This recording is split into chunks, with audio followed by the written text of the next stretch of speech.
Hello, it's Dr. Shelley. And as I promised, I am back. We did a video on child molestation. We are back with human trafficking. Obviously, right now in the news, there's all of this talk about human trafficking and these horrors that women and even men have experienced recently at the hands of monsters, right? Monsters.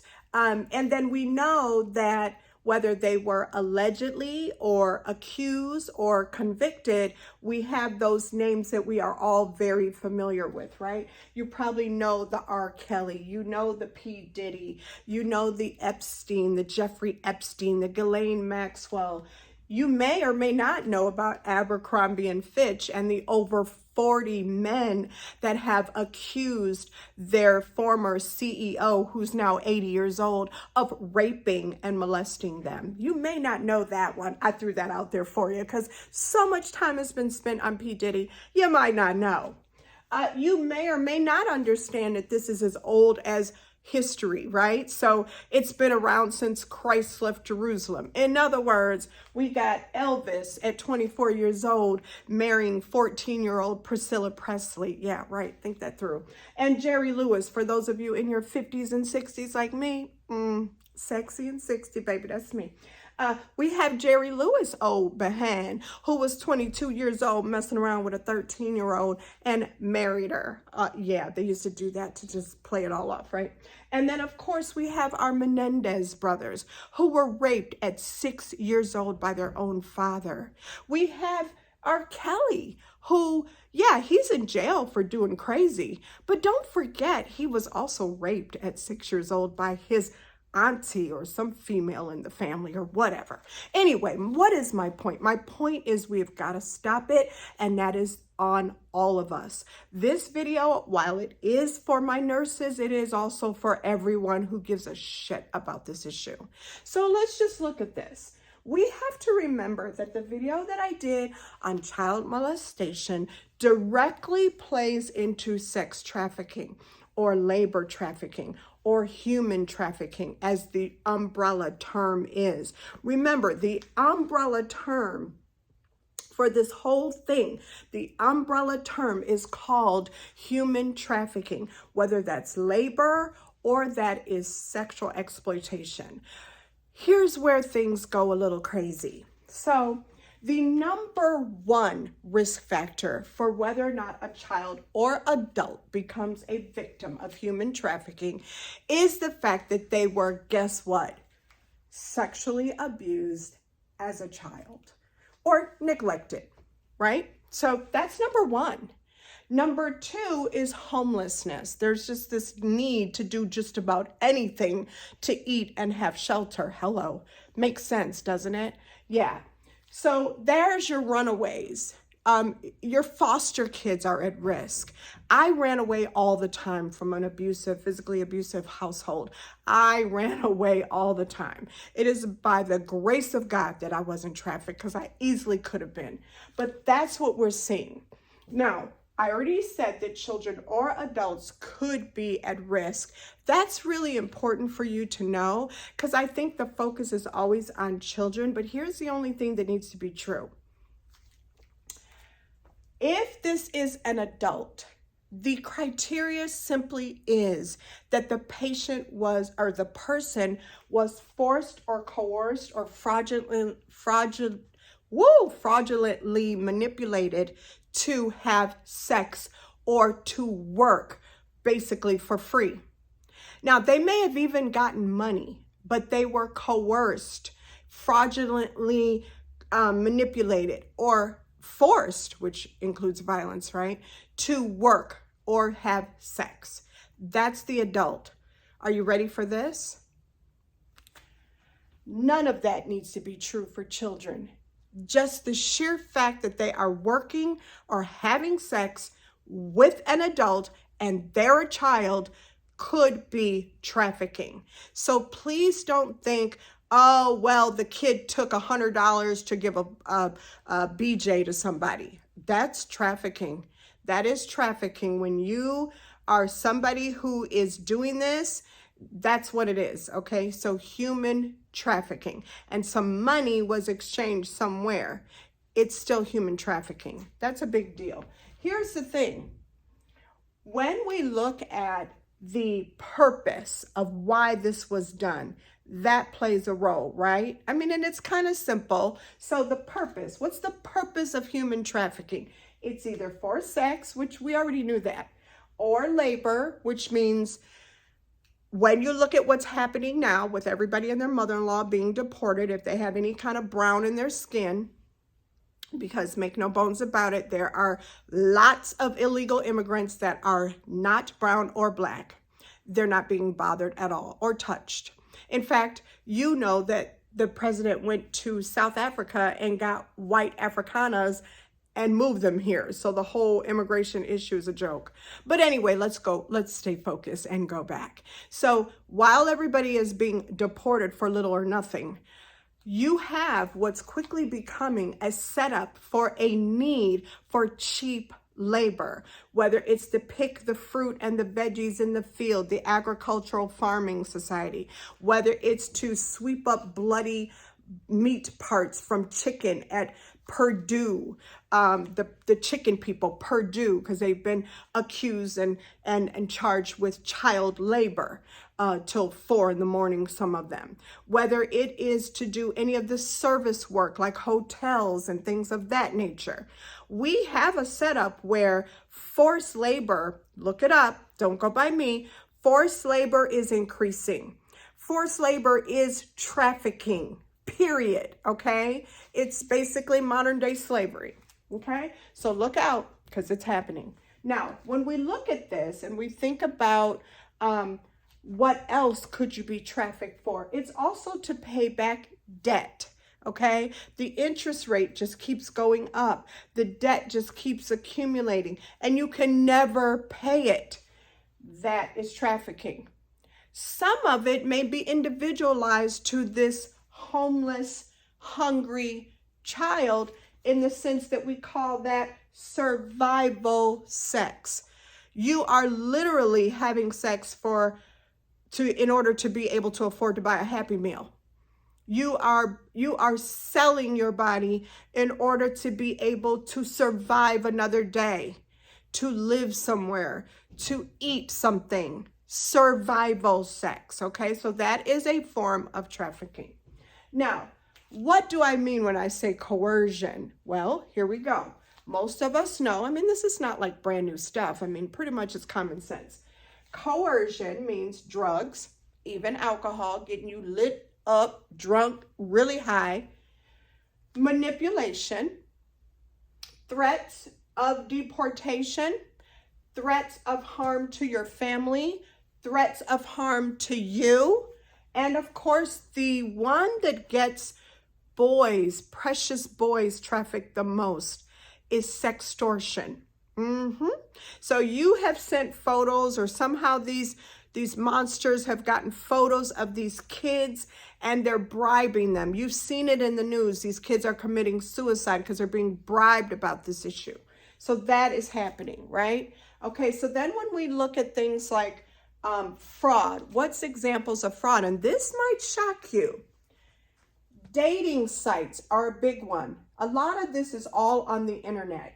Modeling offers. See, crazy. If you got to pay to be a model, you ain't that cute. Just kidding. You're gorgeous, but you shouldn't have to pay for that, right? So dating sites, modeling, social media. Look out at your children's DMs. I would not even have my kid with the cell phone without knowing their password, baby. Okay, you in my house, okay?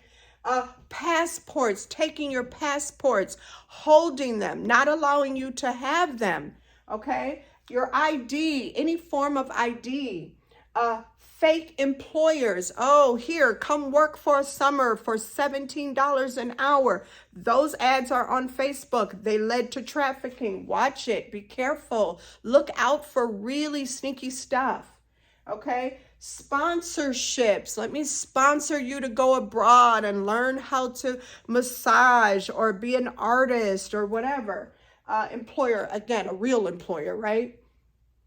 much of what happens with this whole fraud and coercion sometimes is very positive appearing. It's grooming. Hopefully, when you watch episode 1 of the Epstein Files, I'm not the Epstein Files, but the Jeffrey Epstein Filthy Rich, you will see and recognize what grooming looks like. Grooming is very positive.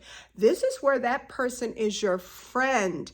They have complimented you. They have asked to be your Facebook friend 6 months ago. You keep in touch with them. Now they're learning personal things about you.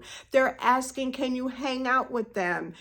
You share connection, whether it's basketball or cheerleading or wrestling. I mean, you don't forget, right now as we speak, Jim Jordan, I think, is being interrogated over the Ohio State issue. Those boys, those wrestlers were abused by their doctor. They were given prostate exams, and this doctor was taking showers with these wrestlers at Ohio State back in the day over the years. I mean, this stuff is like crazy. Okay, so this grooming is like a positive thing in terms of you feeling loved, you feeling listened to, appreciated. And it's very often done easily through social media or through sports. And this is where we lose our children, okay?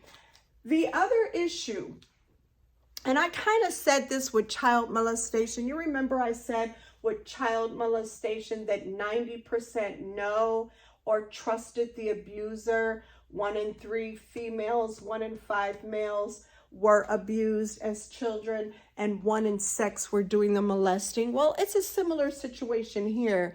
Here we go. Family, I'm so serious. Your real mother or your real father or your real auntie, family, y'all share blood, is very often how trafficking begins.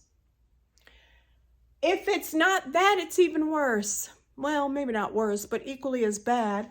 Your partner, intimate partner, your boyfriend, your boo, your man, your whatever, your girl, whatever, doubtful, but it's usually the men. Your man think it's a great idea to have you go out here and make some extra money by having sex with other people. What? Say what? It's crazy. Real men would flip a script if you went and slept with somebody else. Think it through. But this is 40% of traffickers. I'm going to say that again in case you missed it or you in the back of the room or whatever you're doing. 40% of trafficking is done by the intimate partner. Mamas, daddies, watch these so-called boyfriends, okay? Because they may be having your baby out here trafficked, okay? Now, I already said it, but I'm going to say it again. Online, social media, sextortion, boys. This is a way that boys are trafficked the most. Oh my God, I can't tell you how this is being done through gaming. People are reaching out as your child's gaming partner or friend, and they're doing all kinds of things with having these kids pull their pants down and moon them and do fun, crazy stuff. And all along, it's so that they can bribe them and get them roped into trafficking. Please, Fortnite is the number one gaming, the number one game where we see these acts of trying to groom and reach out to children. So watch what your children are doing. Don't just leave them in their room to game all day long on a Saturday. No, you don't know what's going on. Really be hands-on with these kids, okay? Be a parent, right? Okay, now, all of this increased during COVID. In fact, anything online increased for good or bad during COVID. So you know that. I want to say something about detentions, jails, and shelters. I don't know if y'all know that little show called Queen Sugar, and that fine ass, tall, dark and handsome Ralph Angel. Y'all remember he was actually trafficked. I don't know if you remember, but when he got out of jail, he went and got that job, and his boss didn't really want to pay him, shorted him here and shorted him there. Why? Because he was a convict, and the feeling was, because you're a convict, you get what you get if I want to give it to you, because you can't go nowhere else. Ain't nobody trying to hire no convicts. This was an example of a very big risk factor for trafficking. A history of prison, jail, detention home in the past, living in a shelter, no housing, like I said, is the big risk factor for even just survival sex, trying to have sex to get by. I mean, really. We have your massage therapist, your mesotherapy salons, if you want to call them that. These salons and spas, mesotherapy spas, escort services, and what indeed is going on here, right? I mean, you just wouldn't believe it. We have something that you need to know. This term you need to know. It's called bottoms. I call them bottom feeders. What are bottoms? Oh my God. Well, they're your friends. They're people that are already victims, females often, that have been victims of this. And then they go get more friends for this horrible monster to victimize. So they go recruit at the high schools where they are going to school, or they go recruit their friends from junior high where they're going to school. And they tell you as your friend, come with me. I got a way we can make some money. I need you to watch Netflix, that Epstein, Filthy Rich. You gonna see it all. Everything I'm talking about, you gonna see it all, okay? So remember that term, bottoms, okay? 84%, like I said, had a history of sexual abuse or neglect. It was the #1 risk factor. Some of this happens in bars and clubs. Pornography normalizes all of it. So pornography tends to normalize child molestation. They always got something in there about a stepchild, a niece, a brother. They got it in there. And so when your kids are looking at porn, or when you yourself are looking at porn, or your boyfriend or whatever is looking at porn, you got to remember that they're mature, but kids aren't. And so this is normalizing all of this stuff.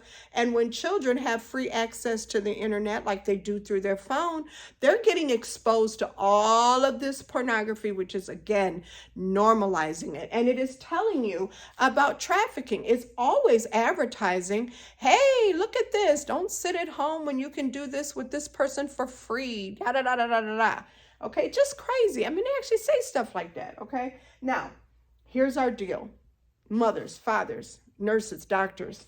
1 in 5 trafficked victims started through the internet, social media, gaming, okay? Like I told you, Fortnite and everything else. The average age of the trafficked child is 12 to 14 years old. That's awfully freaking young. 12 to 14-year-olds being trafficked. Social media is the #1 way that they reach out and grab these kids. Malls, and there are still malls in the country. Malls are another way, but here's one for you. Churches. Be careful of your child in their church groups, okay? Churches, clubs, sports. We already said Ohio State wrestling. That was going on right now. They're deposing Jordan. I forget his name. He's a congressman. Piece of crap, right? Okay, so they're deposing him right now. The sign that many nurses and doctors would be very, very happy to know, to pick up on. It's a real serious warning sign.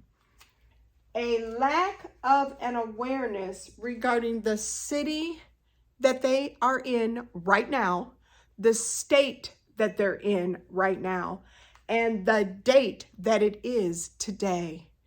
You're not typically going to do an alert and oriented type of check, who's the president, blah, blah, blah, with teenagers or kids.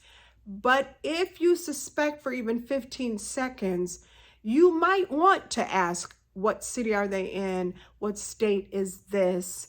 Here's something to think about. When this person is trafficked, they may have no concept of where they are, no awareness whatsoever of where are they, what city, what state, even what date, because they are essentially being just tortured to slave labor and have sex repeatedly and very often given drugs and alcohol, messing up their cognitive ability to tell you what day or what city or state they're in. And they may never have known that anyway, because they're kept pretty much out of it, right? Okay. Now, you're a healthcare professional. How can we make a difference? We know that we should be trying to interview these people that we suspect are being tortured. We should be prepared to interview them separately. And it's very hard to do that because, don't get it twisted, this person that's trafficking them knows that you want to do that. So the way I did it when I was an OBGYN nurse midwife for years is I would say, I need a urine sample so I can check for infection. And I need you to keep it very sterile. So let me show you how to use this special cup that we have to keep the urine sterile. And I go in the bathroom with them. There we can talk, okay? That is how I do it. It's a very good way, okay? So interview this person separately.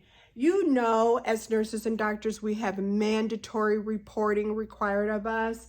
And it's not mandatory reporting of definite abuse. No, it's mandatory reporting of suspected. You don't have to be the judge and the jury. No. Just if you suspected, you are obligated to report this. And if it's someone under 18, it's Child Protective Services. Or if it's someone under 21 who's developmentally disabled or handicapped, then that's Ohio law, they need to be reported to Child Protective Services as well. Now, consider a SANE nurse evaluation, which is sexual assault nurse examiner, or a social worker referral. Think of prevention. It's very important that we understand the dynamics of trafficking. I think you will see this when you watch Netflix. The dynamics of trafficking, you might think is money. No, not necessarily. Not so much. The dynamics is power. Power is at the root of intimate partner violence, sex trafficking, sexual assault and molestation. P. Power.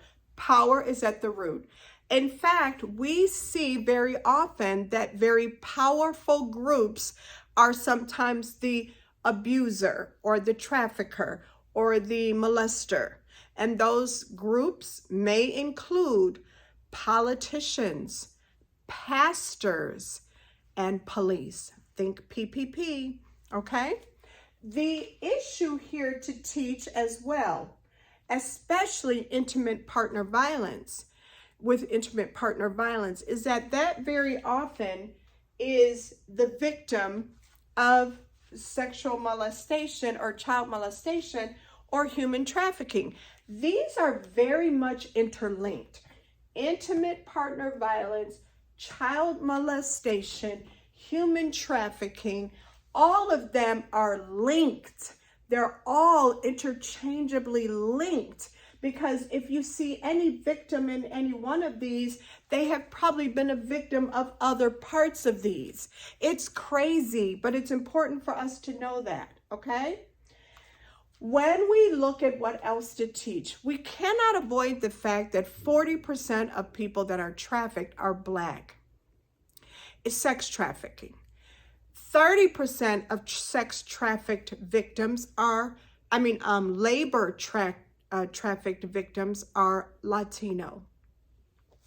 So what are we saying? We're saying when we look at human trafficking, both Black and brown, and get this, for labor trafficking, you need to add Asian. So Asian, brown, and Black human trafficking victims at risk. They're just at risk, period.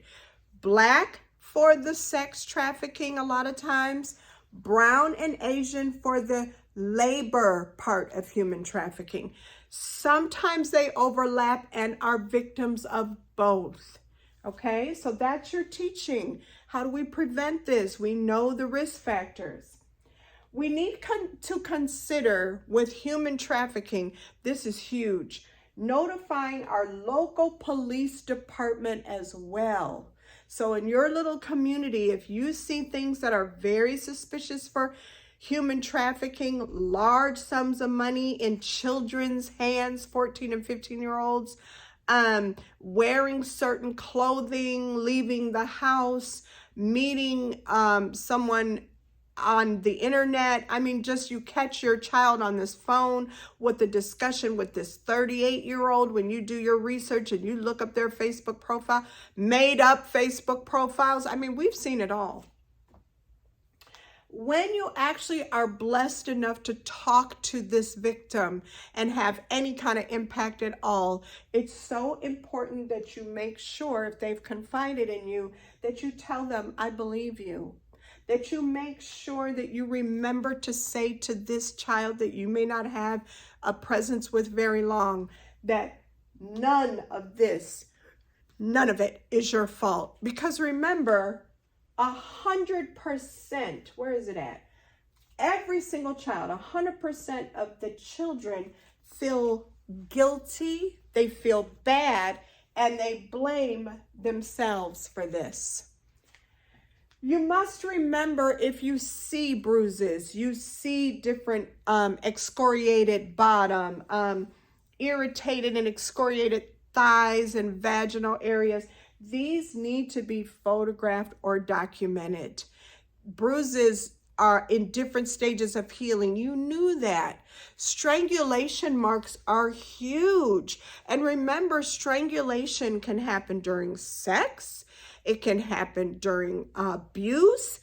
It's hand marks or ligature marks or strangulation around the neck is very serious. We know that you are 10 times more likely to be murdered if that's happening around your neck, and you can see that this poor person has this around their neck. We need to educate. Here's something simple. Parents, teachers, loved ones, people who give a damn. One of the most important things you can teach this child or this adult, because I mean, some of us really aren't doing this.